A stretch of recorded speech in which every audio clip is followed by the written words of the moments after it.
What's up, guys? It's your boy Falcon back again, and today we're working on a 2002 Mitsubishi Lancer.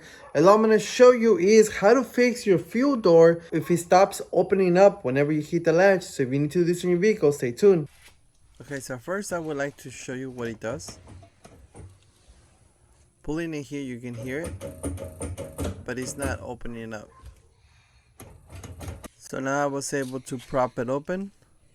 So here you can see in this little hole right here, it's missing something. It's missing this little clip right here with this spring on it. This black part is actually a spring. It hits there. So then we're gonna put it here, and if you look at it, it has a little clip on the inside. So we put it in. Once it locks on, you close it. So now let's try to open it one more time.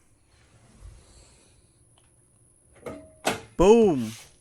You see how that thing opened up? So that spring pushes on that little tab in the back, and it just pops right open when you hit that latch. Alright, so like I was saying, that one had a missing clip. Now, all vehicles have a similar thing on it. So it could be a little spring that pushes the door open, a similar clip, or a different style of clip or different style of spring, but they all have almost the same mechanism. Something that's gonna push the door out whenever you unlatch it, right? So you need to check what's broken. But if you're working on this vehicle, a Mitsubishi, those clips usually fit most Mitsubishis.